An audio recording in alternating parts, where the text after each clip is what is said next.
Khung cảnh hòn đảo nhiệt đới tuyệt đẹp hiện ra trước mắt. Cả nhóm quyết định cùng những người dân bản địa ra khơi. Chiếc xuồng máy nhỏ rẽ sóng lướt đi trên mặt biển xanh ngát. Hôm nay họ sẽ thử vận may với một chuyến câu cá lớn. Đồ nghề đã sẵn sàng để đón chờ những con mồi khủng. Rất nhanh chóng, cần câu của anh chàng đã có tín hiệu. Vẻ mặt hào hứng lộ rõ khi anh biết cá đã cắn câu. Lực kéo cực mạnh buộc anh phải gồng mình thu dây cước lại. Còn cá bên dưới liên tục vùng vẫy khiến cần câu cong vút. Trận chiến giằng co tốn không ít sức lực của người đi câu. Tuy mệt nhọc nhưng ai nấy đều hồi hộp chờ kết quả. Dưới làn nước trong vắt, bóng dáng con mồi dần hiện rõ. Thật bất ngờ khi thứ mắc câu lại là một con cá mập. Con vật trao đảo dưới nước trong khi họ tìm cách kiểm soát. Dân bản địa nhanh chóng hỗ trợ kéo con cá mập lên khoang. Phải rất cẩn thận mới có thể khống chế được con vật nguy hiểm này. Sau pha vật lộn, anh chàng thở phào nhẹ nhõm vì thành quả. Không dừng lại ở đó, họ tiếp tục thả mồi cho mẻ lưới mới. Một cú đớp mạnh nữa lại kéo giật cần câu về phía trước. Lần này anh chàng có vẻ đã quen tay hơn với việc cuộn cước. Dù vậy, con cá vẫn chống cự quyết liệt dưới mặt nước sóng sánh. Cả nhóm cười đùa vui vẻ tận hưởng thú vui săn bắt ngoài khơi. Càng kéo lên cao, sức nặng của con mồi càng lộ rõ. Cuối cùng, một con cá thu khổng lồ đã bị tóm gọn hoàn toàn. Người bạn đồng hành tự hào nhấc bồng chiến lợi phẩm lên cao. Tuy nhiên, một tai nạn nhỏ đã khiến chân ai đó chảy máu. Bỏ qua vết thương, con thuyền lại nổ máy hướng về bờ biển. Bãi cát trắng trải dài đón những ngư dân trở về an toàn. Họ cẩn thận neo đậu thuyền và mang dụng cụ lên đảo. Chiến lợi phẩm lập tức được đưa ra để chuẩn bị cho bữa ăn. Nhóm thanh niên trong làng tò mò xúm lại xem con cá lớn. Anh chàng dùng dao sắc lụi nhanh nhẹn làm sạch phần thân cá. Từng khúc thịt tươi rói được cắt đều đặn trông rất hấp dẫn. Vài củ khoai lang cũng được dọn ra để nướng ăn kèm. Giờ là lúc đi dạo một vòng khám phá khu rừng trên đảo. Hệ sinh thái ở đây vẫn giữ được nét hoang sơ nguyên thủy. Những rặng dừa cao vút là nguồn cung cấp nước uống tuyệt vời. Dân làng dễ dàng hái dừa và lột vỏ bằng cọc gỗ nhọn. Anh chàng háo hức cầm trên tay cổ dừa vừa được bổ sẵn. Vị ngọt mát của nước dừa xua tan cái nóng gian của buổi trưa. Xung quanh khu đất này còn trồng rất nhiều loại cây lương thực.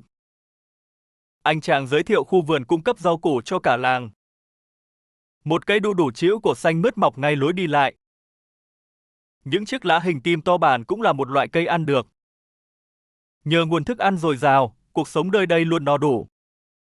Dừng chân bên bờ biển, anh quyết định pha chút thức uống bổ sung. Một bình sinh tố dinh dưỡng giúp cơ thể phục hồi năng lượng. Vừa thưởng thức đồ uống, anh vừa chia sẻ cảm nhận cá nhân. Chuyến phiêu lưu dài ngày đòi hỏi một thể lực thật bền bỉ. Việc chăm sóc sức khỏe giữa thiên nhiên hoang dã là rất cần thiết. Bầu không khí bình yên khiến tâm trạng ai cũng trở nên thư thái. Nạp lại đủ sức, anh dùng điện thoại ghi lại khoảnh khắc đáng nhớ. Khung cảnh mảng xanh rì của rừng hòa quyện cùng làn nước biếc.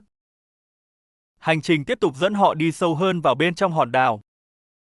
Người dẫn đường vác theo dựa để mở lối đi qua bụi rậm. Họ dừng lại quan sát một thanh niên đang thoăn thoắt trèo cây. Anh thanh niên ngắt một nắm lá non tươi đem xuống cho mọi người. Dân làng thường dùng những loại lá rừng này như một bài thuốc. Tiếp đó, một người đàn ông nhặt cành cây khô để chuẩn bị nhóm lửa. Anh ta tỉ mỉ đẽo gọt thanh gỗ sao cho vừa vặn nhất. Bằng cách tạo ma sát thủ công, họ có thể lấy lửa dễ dàng. Quá trình này đòi hỏi sự kiên nhẫn và đôi tay phải thật dứt khoát. Ranh gỗ sát mạnh vào nhau dần sinh ra một lớp mạt cưa nóng. Anh chàng ngoại quốc tỏ ra vô cùng phấn khích trước kỹ năng này. Hai người dân bản địa cùng hợp sức chà sát thật nhanh để lấy nhiệt. Một làn khói mỏng bắt đầu bốc lên từ khe gỗ khô nứt nẻ. Chỉ cần một chút bùi nhùi cọ nhỏ, ngọn lửa đã âm ỉ bén lên. Thành quả tuyệt vời khiến ai cũng nở nụ cười rạng rỡ đắc ý. Giờ thì họ đã có đủ nhiệt lượng để nấu bữa tiệc hải sản. Ngôi làng nhỏ tĩnh lặng nằm nép mình bên cạnh những rặng chuối xanh. Gió biển thổi lồng lộng mang theo hương vị mặn mòi của đại dương. Góc nhìn từ trên cao lại một lần nữa phô diễn vẻ đẹp của hòn đảo. Để góp vui, anh chàng lấy chiếc phơ lạc căm ra bay thử cho mọi người xem. Dân làng ngước mắt nhìn lên trời đầy kinh ngạc xen lẫn tò mò.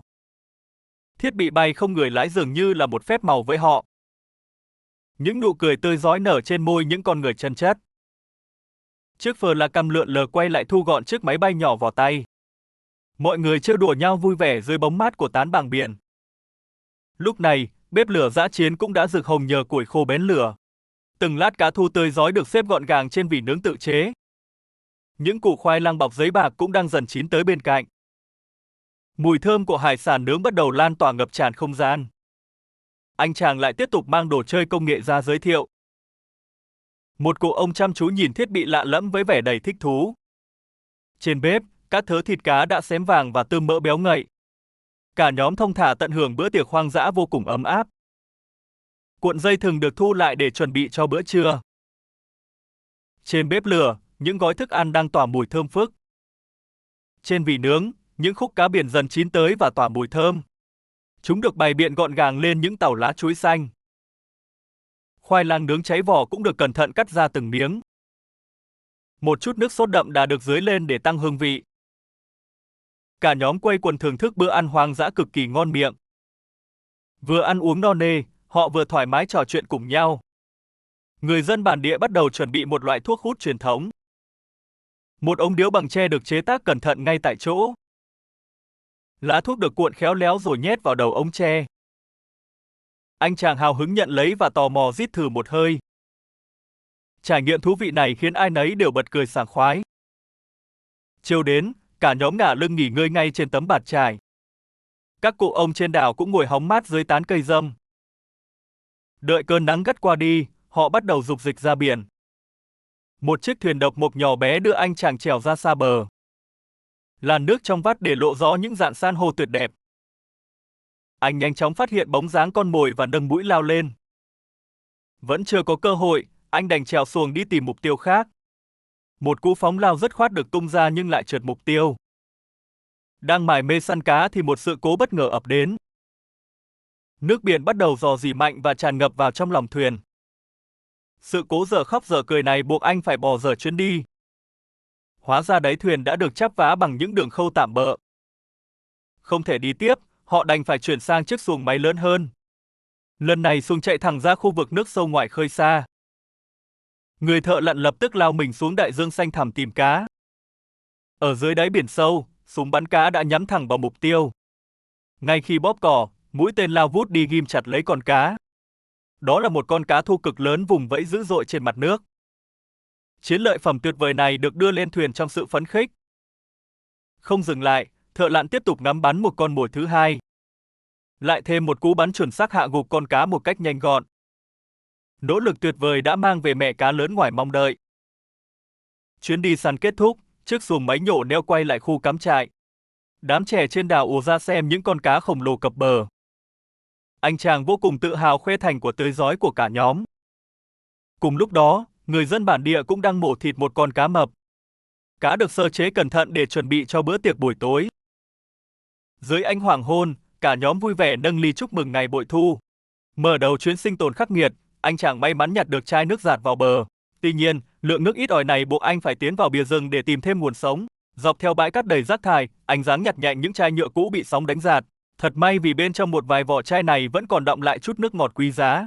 Anh thận trọng nhấp từng ngụm nhỏ để làm dịu cơn khát đang thiêu đốt cổ họng. Nắm chặt hai chai nước nhỏ nhoi, anh biết đây chính là tia hy vọng duy nhất lúc này.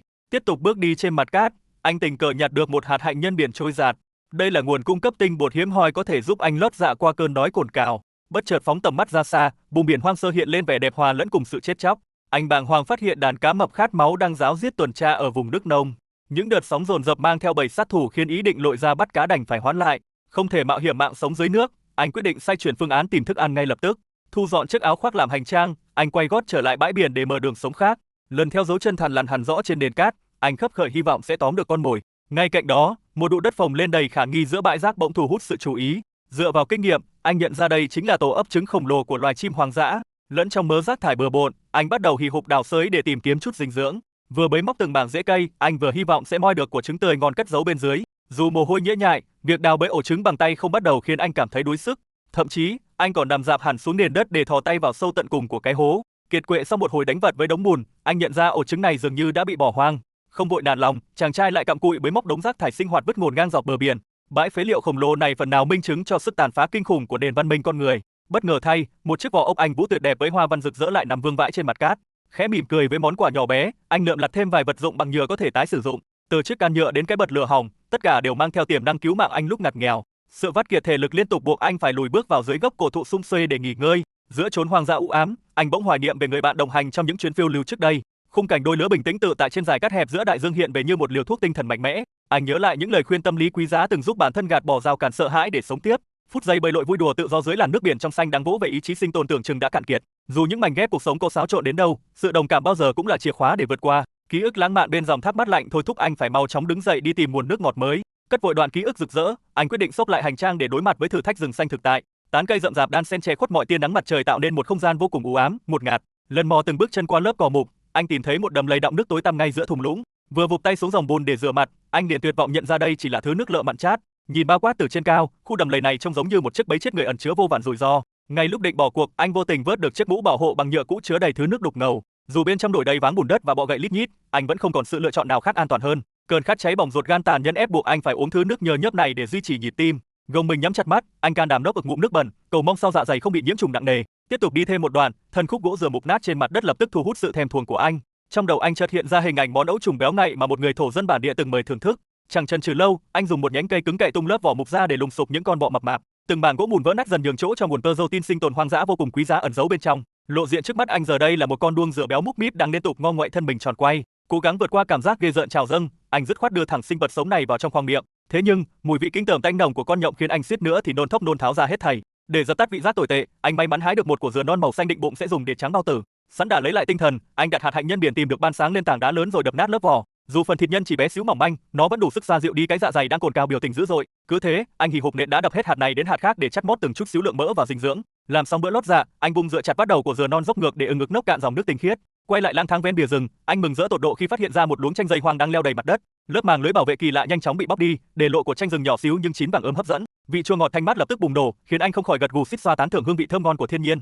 Thứ trái cây thần kỳ bé nhỏ này dường như đã phục hồi sinh lực đáng kể cho gã đàn ông đang sức tàn lực kiệt. Trái ngược với sự yên bình trên bờ, bầy cá mập khát máu ngoài khơi kia vẫn đang điên cuồng lao giải vây bắt đàn cá nhỏ. Bữa tiệc săn mồi đẫm máu làm sục sôi mặt nước là lời nhắc nhở sắc lạnh về ranh giới sinh tồn cực kỳ mong manh. Những chiếc vây lưng sắc nhọn reo rắc nỗi kinh hoàng tột độ và chặn đứng hoàn toàn cơ hội bơi ra biển để kiếm ăn. Gác lại ý định mạo hiểm mạng sống với đại dương, anh hướng mục tiêu săn mồi lên những vách đá nằm khuất sâu trong rừng. Khu vực địa hình hiểm trở được cấu tạo từ vô số san hô chết này chính là hang ổ lý tưởng của loài qua khổng lồ. Do dẫm bên ngoài miệng một kẽ nứt sâu hun hút, anh tò mò soi xét kỹ lưỡng mong nhặt nhạnh được chút dấu vết của qua dừa. Chẳng ngại chảy xước, anh mạo hiểm luồn lách thân hình to lớn của mình vào tận đáy hang tối mịt mờ để mở cuộc đi săn. Trong không gian chật chội và đầy ngột ngạt, manh mối về sự tồn tại của loài rác sắc này vẫn còn đang là một ẩn số lớn. Đeo bám thăng bằng vào thành vách lởm chởm, anh kiên nhẫn trượt từ từ xuống sâu hơn nữa để mở rộng vùng thám thính hang động. Nhìn ngược lên lối thoát nhỏ xíu, tia sáng yếu ớt vẫn ngoan cường len lỏi xuống, thắp lên cho anh tia hy vọng cuối cùng. Vừa chui ra khỏi bóng tối, anh đã tươi cười giơ ngón tay cái ăn mừng khi bất ngờ chạm trán một con gà rừng hoang dã. Lặng lẽ nín thở bám sát theo con vật, anh phán đoán chắc chắn quanh bán kính này sẽ có một ổ trứng tươi đang nằm chôn vùi. Quả đúng như dự đoán tinh tường, một ụ lá mục khổng lồ phồng lên bất thường rốt cuộc cũng hiện ra sừng sững trước mắt anh. Không chần chừ thêm một giây, anh gập người xuống dùng tay cào bấy lớp bùn xốp một cách vô cùng gấp gáp và điên cuồng.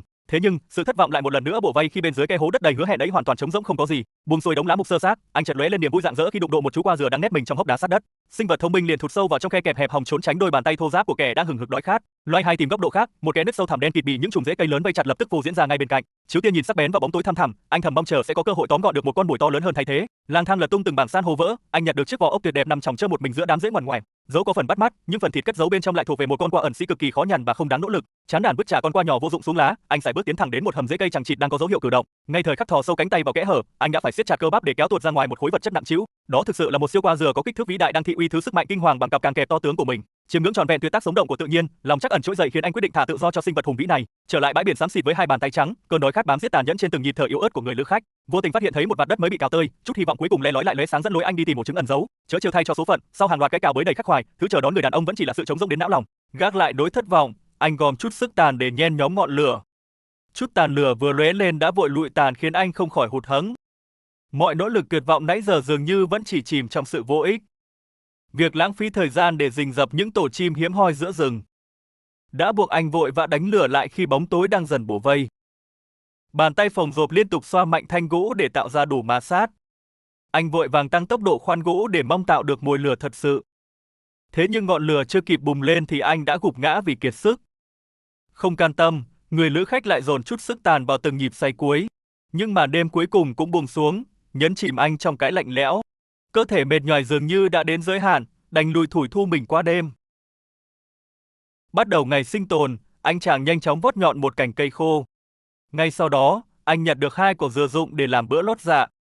Quanh quẩn ven bìa rừng, anh tìm thấy một của chanh dây hoang chín vàng. Đáng tiếc là phần lớn của trên dây leo vẫn còn xanh chua chát. Ngước nhìn hàng dừa cao vút, anh suy tính cách tìm thêm nguồn thức ăn. Khu rừng rậm rạp xung quanh dường như ẩn chứa rất nhiều điều bất ngờ. Tận dụng cọc gỗ ban náy, anh dùng sức bày lớp vỏ dừa khô cứng. Từng mảng vỏ dày dần bong ra nhờ kỹ năng sinh tồn điêu luyện. Bên trong lớp gáo cứng là phần mầm xốp trắng ngần trông rất ngon mát. Mang chiến lợi phẩm ra bờ biển, anh chuẩn bị thưởng thức bữa sáng muộn. Sau khi uống cạn phần nước mát lành, anh tận hưởng khoảnh khắc thư giãn. Lớp mầm xốp bên trong được bổ đôi lộ ra phần thịt thơm béo. Để món ăn thêm đậm đà, anh khéo léo rắc ruột chanh dây lên trên. Bữa điểm tâm hoang dã hoàn tất với vị bùi béo pha chút chua nhẹ. Anh nhâm nhi từng miếng mầm dừa ngọt lịm để nạp lại năng lượng. Nhìn từ trên cao, một đàn cá mồi khổng lồ đang tụ tập gần bờ. Chớp lấy cơ hội, anh phóng dây câu buộc phao dừa lao thẳng xuống nước. Đứng trước những con sóng xô, anh kiên nhẫn chờ đợi con mồi cắn câu. Rất nhanh chóng, dây cước giật nhẹ báo hiệu có cá mắc vào lưới. Vớt lên bờ, anh thu hoạch được một con cá mồi nhỏ lấp lánh. Thừa thắng xông lên, anh lội ra xa hơn để tiếp tục quăng dây. Nhưng lần này con mồi đã nhanh trí thoát thân khiến dây cầu trống trơn. Lỡ mất nhịp giật, anh đành tiếc nuối thu lại đoạn cước không có cá. Chẳng nản lòng, anh bơi ra tận rạn san hô để gỡ dây bị vướng. Vượt qua làn nước lạnh, anh quay lại bờ cát chuẩn bị mẻ câu mới. Nỗ lực được đền đáp khi anh tóm thêm được một chú cá mồi nữa. Dùng ngay con cá nhỏ làm mồi sống, anh quyết tâm săn bắt thủy quái. Lưới câu sắc bén xuyên qua con mồi chuẩn bị cho một cuộc chiến căng thẳng. Cụm phao dừa mang theo mồi ngon lại vút bay ra vùng nước trong vắt. Dây câu bất ngờ căng nảy lên thắp sáng hy vọng về một bữa tối no nê. Nào ngờ cá lớn quá khôn ngoan đã giật đứt mồi rồi tẩu thoát. Không bỏ cuộc, anh tiếp tục ném phao nhắm thẳng vào giữa bầy cá mồi. Ánh mắt tập trung cao độ, anh dồn sức cảm nhận từng nhịp giật dưới sóng. Một lực kéo mạnh mẽ lôi tuột mồi đi trước khi bị kéo lên bờ. Kẻ ăn mồi tham lam hóa ra là một chú cá mập dạn vây đen non. Vì cá còn quá nhỏ, anh quyết định thả nó bơi về lại đại dương. Đổi chiến thuật, anh gắn thêm vỏ chai nhựa vào cụm phao để dễ quan sát. Phao nổi vừa chạm nước, anh lùi lại theo dõi động tĩnh từ đằng xa. Sóng biển dập dềnh thử thách lòng kiên nhẫn của người thợ săn trên đảo vắng. Đột nhiên tiếng động lớn phía sau khiến anh giật mình lùi lại tháo kính râm. Anh bàng hoàng kể lại cảnh một con cá sấu vừa trườn ngang qua bãi cỏ. Ngay trên nền cát trắng phau là những vết in hằn kéo dài đáng sợ. Từng dấu móng vuốt sâu hoắm chứng tỏ kích thước khổng lồ của con dã thú. Lần theo dấu vết lạ, anh cẩn trọng tiến sâu vào khu vực bụi rậm. Đằng sau hàng cây là một đầm lầy hoang dã tối tăm và đầy bất trắc. Từ trên cao, hòn đảo phơi bày vẻ đẹp ngoạn mục nhưng ẩn chứa tử thần. Quay lại với việc sinh tồn, anh tiếp tục vung dây câu ra biển khơi. Cú ném chuẩn xác đưa mồi vượt qua ngọn sóng nhắm vào vùng nước sâu. Bất chấp sự chờ đợi mỏi mòn, bầy cá dường như đã tản đi hết. Tiết trời oi khiến anh mất sức và quyết định tạm ngưng cuộc đi săn. Flaccam lướt dọc bờ biển xanh thẳm, mở ra quang cảnh hoang sơ của hòn đảo. Cơn khát ập đến ép anh phải tìm cách trèo lên ngọn dừa thẳng tắp. Đôi tay bám chặt vào thân cây sần sùi giúp anh đu mình lên cao. Vươn tay vặn cuống, anh bẻ được cổ dừa non căng mọng nước mát. Tiếp đất an toàn, 2 cổ dừa tươi là phần thưởng xứng đáng cho nỗ lực. Dòng nước ngọt lịm trôi xuống cổ họng xua tan đi cái nóng rát bỏng. Lấy lại sinh lực, anh bắt tay vào việc chuẩn bị một chỗ trú ẩn. Gom nhặt vài cành củi khô, anh vạch ra kế hoạch dựng lều cắm trại. Bãi biển đầy rác thải nhựa dạt vào cũng cung cấp cho anh vài vật liệu. Dùng gậy gỗ lớn, anh vùi sâu để chôn chặt các trụ cột dựng lều. Khung lều hình chữ anh dần mọc lên chắc chắn trên nền cát trắng xốp. Cầm dựa đi gom lá, anh đốn những tàu cọ lớn mang về lợp mái. Từng tàu lá xanh dờn được gác đan sen bao phủ kín bưng bộ khung. Lớp mái cọ ken đặc hứa hẹn sẽ che mưa chắn gió cực kỳ hiệu quả. Tuy thô sơ nhưng túp lều này là cứu cánh duy nhất giữa thiên nhiên khắc nghiệt. Chui vào bên trong tổ ấm mới dựng, anh thở phào vì đã tránh được nắng. Không gian chật hẹp nhưng mang lại cảm giác an toàn thư thái đến lạ kỳ. Ngả lưng xuống nền lá êm, anh nhắm mắt tận hưởng những cơn gió lồng lộng. Nghỉ ngơi chưa lâu, anh lại vác Flaccam ra để dò tìm hướng đi mới. Chiếc máy bay lướt êm du trên không soi chiếu từng mét vuông mặt biển. Bỗng nhiên ống kính phát hiện thêm vài vệt bò trườn in hẳn trên bãi cát. Dấu vết ngoằn ngoé mờ dần rồi tiến sâu vào trong những lùm cây tùm. Nhận thấy dấu hiệu khả nghi, anh lập tức xách máy quay tiến vào rừng thám thính. Đôi chân trần khéo léo bước qua những tảng đá vôi lởm chởm gai góc. Lấp ló trong hàng sâu, một bộ càng khổng lồ đang cựa quậy đầy đe dọa. Đứng giữa rừng, anh chỉ tay phỏng đoán về khu vực hoang dã đầy bí ẩn. Đi sâu hơn vào bãi rễ rậm rạp, những vết đào bới ngày một rõ rệt. Anh vui vẻ tường thuật lại hành trình truy tìm động vật trên hòn đảo vắng. Lần theo dấu cát lún, anh tiếp tục khám phá với tâm trạng đầy háo hức. Ánh sáng le lói hắt vào hang làm lộ rõ bộ càng qua dừa tím sần sùi. Gần đó, vỏ trứng nát la liệt chứng tỏ ổ rùa đã bị kẻ thù xơi tái. Rời khỏi hiện trường đáng buồn, anh vòng qua rặng cây tìm đường ra biển. Flaccam một lần nữa lướt nhẹ trên làn nước trong vắt để dò la bầy cá. Đàn cá mồi đen kịt lại tụ tập gần bờ như đang vẫy gọi người thợ săn. Không chần chừ, anh vung tay ném bắp phao lớn trở lại vòng vây săn mồi. Từ góc nhìn trên cao, hy vọng về bữa tối thịnh soạn lại dần nhen nhóm. Nào ngờ mẻ lưới hy vọng lại chỉ đem về một chú cá bé tẹo. Tạm gác nỗi thất vọng, anh đành xoay sở tạo lửa bằng phương pháp ma sát. Đôi tay phòng rộp cuối cùng cũng đổi lại được chút khói mỏng manh. Cẩn thận gom nhặt từng hạt than li ti, anh nâng niu mầm sống mới. Từng hơi thổi nhẹ nhàng được tiếp vào để nuôi dưỡng chút tàn đỏ rực. Thành của nhỏ bé ấy nhanh chóng được chuyển sang một bọc sơ dừa khô. Lúc này, anh phải kiên nhẫn thổi thật đều để kích lửa bùng lên. Bọc bồi nhùi dần đóng gian, tỏa khói trắng mù mịt khắp cả khuôn mặt. Mặc cho khói cay xè mắt, anh vẫn dồn sức thổi không ngừng nghỉ. Chỉ chờ có thế, ngọn lửa sinh tồn đã thực sự bùng cháy mạnh mẽ. Nụ cười rạng rỡ hiện rõ trên môi gã thợ săn sau bao nỗ lực. Bếp lửa đã sẵn sàng để chế biến vài con sùng đất béo ngậy.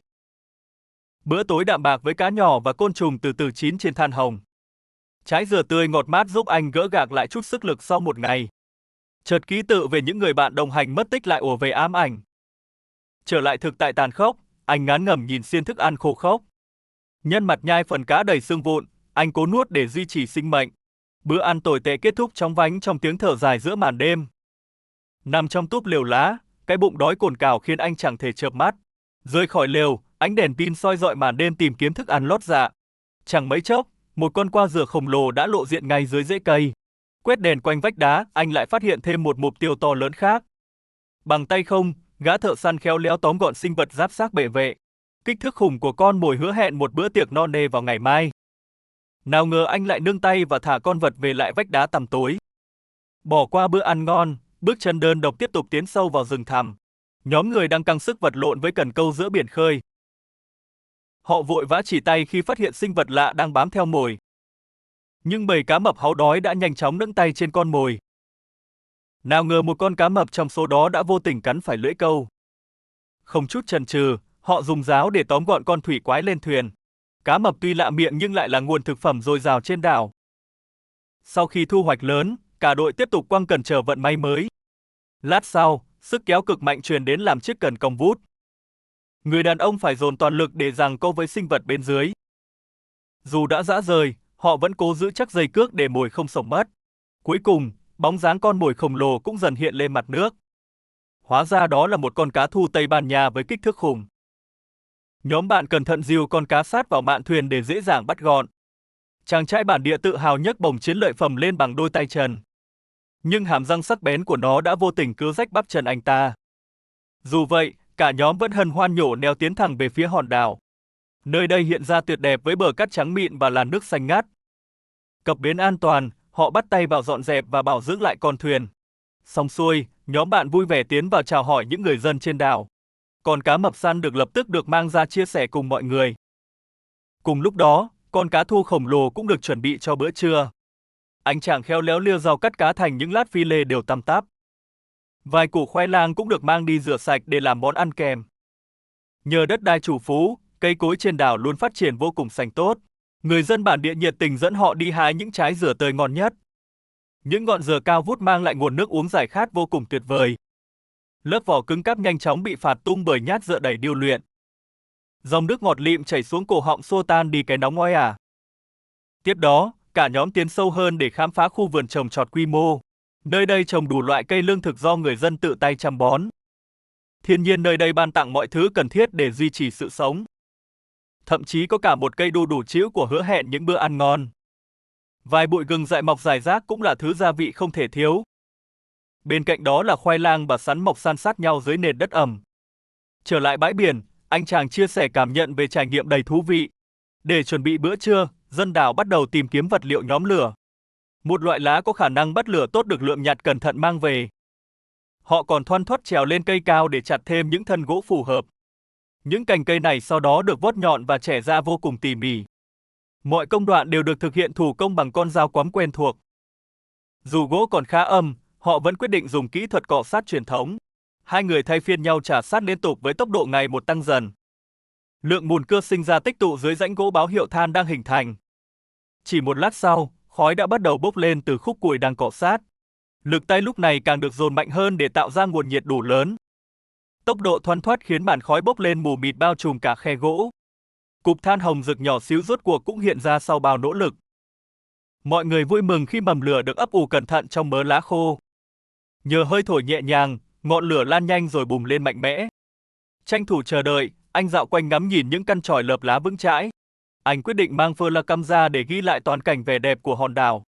Từ trên cao, vùng biển xanh ngọc bích bao quanh hòn đảo hiện lên tuyệt đẹp.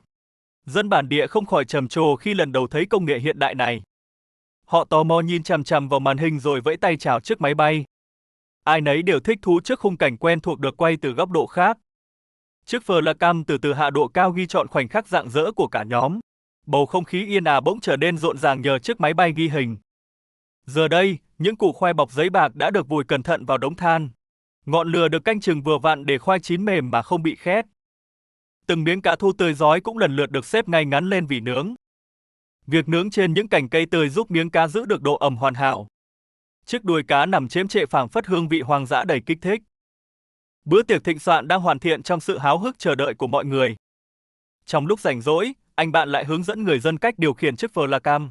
Lát sau, những lát phi lê cá đã xém vàng và tỏa hương thơm nức. Phát hiện chiếc thuyền đang trôi dạt, một người vội vã lao ra mép nước. Bằng cú giật dứt khoát, anh đã neo lại thành công con thuyền trên bờ cát. Thức ăn đã chín tới, người dân liền chặt tàu lá chuối làm mâm đựng.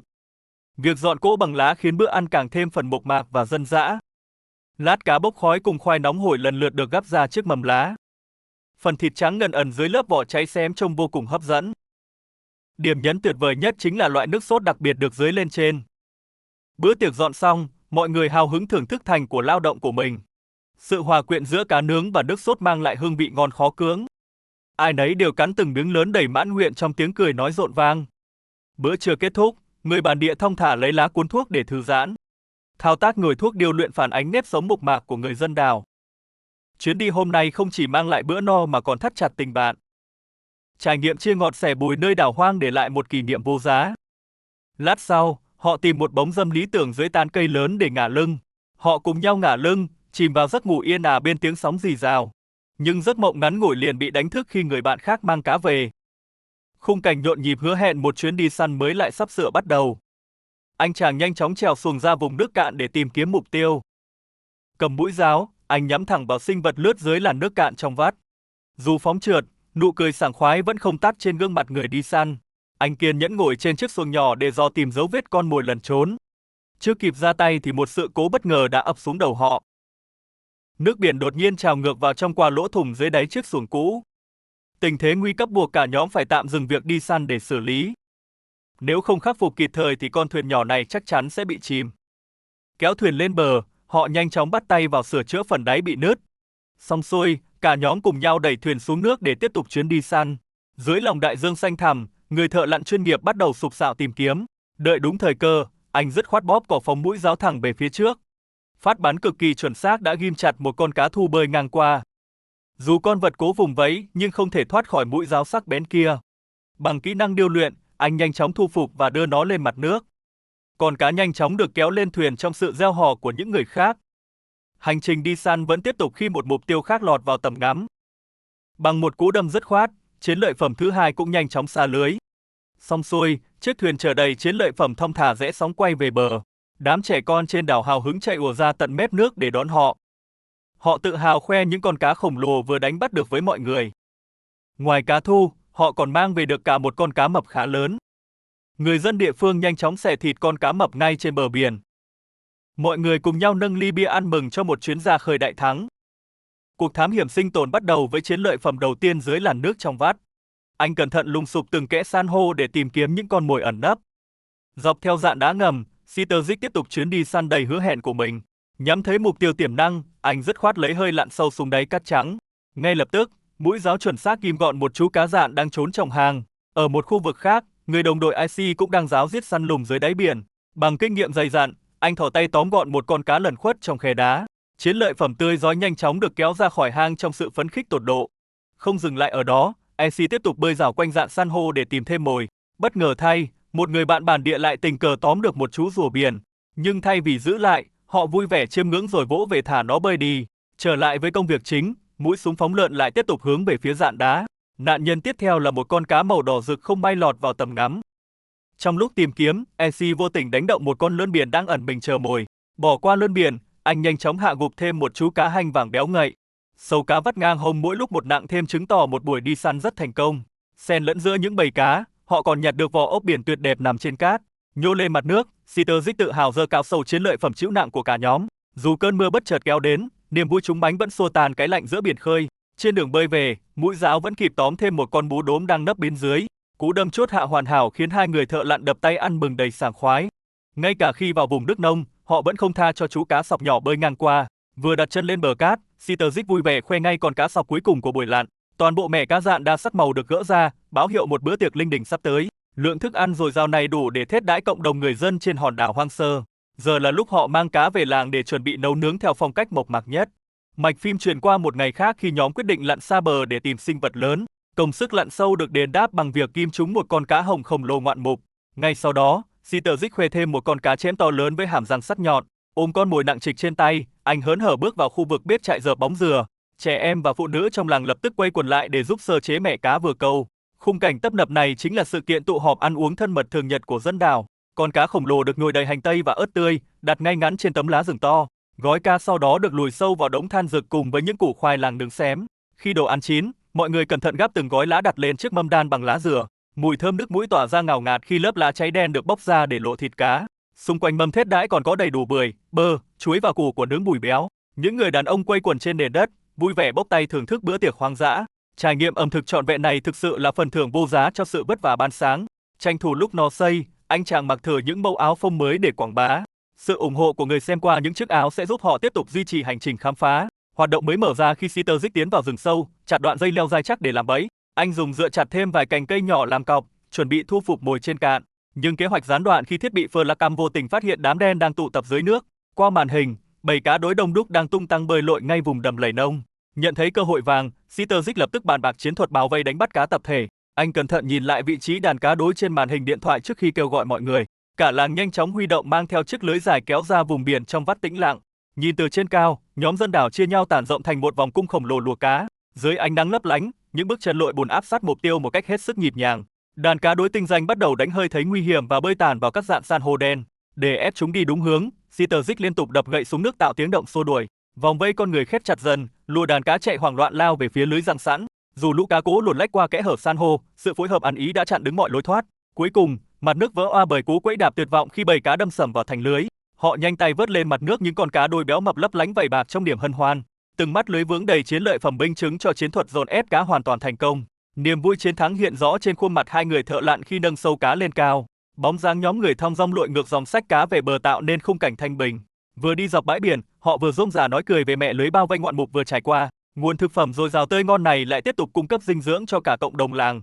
Họ tự hào dương cao những chú cá lớn, tận hưởng niềm vui của lối sống tự cung tự cấp. Xong việc với biển cả, Sitterzic và bạn đồng hành quay lại rừng rậm để tiếp tục cắm cọc bẫy gà. Chiếc lồng que gỗ nhỏ được dựng lại sát gốc cây, ngụy trang cẩn thận giữa lớp lá mục. Mọi cơ quan sập bẫy được tính toán tinh xảo, chỉ chờ sinh vật vô tình dẫm chúng chốt lấy. Cành cây mềm phía trên dùng làm lực kéo bung, kết nối với bẫy bằng sợi dù buộc mỏng. Cài xong miếng cùi dừa trắng trẻo làm mồi dụ danh mãnh, hai anh chàng cười đắc ý bước lùi ra. Để không bỏ sót khoảnh khắc, một chiếc camera kín được gắn cắm sát mặt đất theo dõi mục tiêu. Giờ đây cả bọn chỉ biết kiên nhẫn nấp ở lùm cây gần đó, thầm mong con mồi xuất hiện.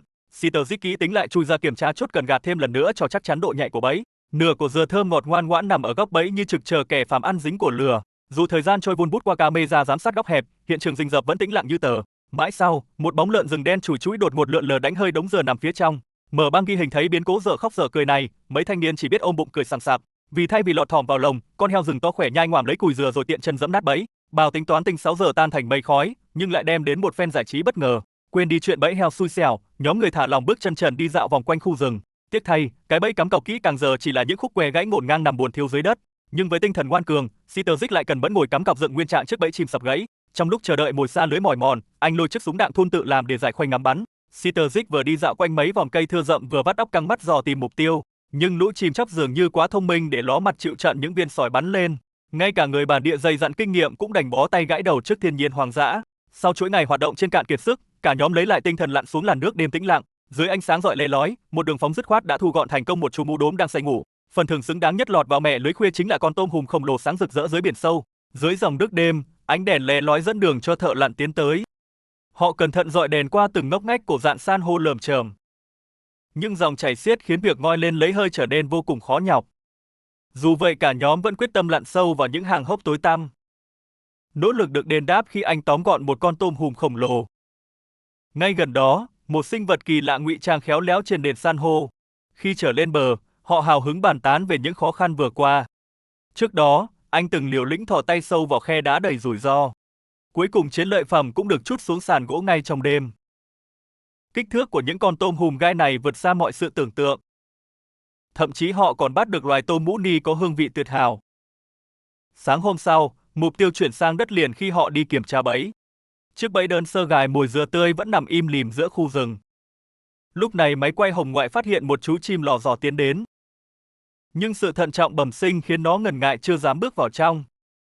Máy quay đột ngột sập nguồn để lại sự tiếc nuối giữa hòn đảo vắng. Chuyển hướng săn bắn, họ may mắn hạ gục được một con rơi quạ lớn. Ngồi nghỉ bên bờ biển, hai người lại say sưa nhớ về sự cố nấu nướng. Anh bạn dùng mình kể lại khoảnh khắc nếm món thịt rơi hầm dai nhách. Mọi người cười bò khi anh nhận ra mình vừa nhai trúng bộ phận nhạy cảm. Câu chuyện hài hước này chắc chắn là kỷ niệm khó quên nhất chuyến đi. Quay lại biển cả, mục tiêu tiếp theo là săn một con cá mahi khổng lồ. Họ chật vật mang chiến lợi phẩm vượt qua bãi đá tung bọt trắng xóa. Dân làng nhanh chóng phụ giúp xẻ thịt và nấu một nồi súp cá thơm lừng. Bữa tiệc này đủ để thiết đãi cả bản làng giữa đại ngàn hùng vĩ. Ký ức giờ khóc giờ cười về món thịt rơi vẫn khiến họ cười nghiêng ngả. Chuyến đi sinh tồn đã động lại vô vàn bài học và tiếng cười sảng khoái. Hành trình khép lại rực rỡ cùng những chiếc áo kỷ niệm thiết kế riêng.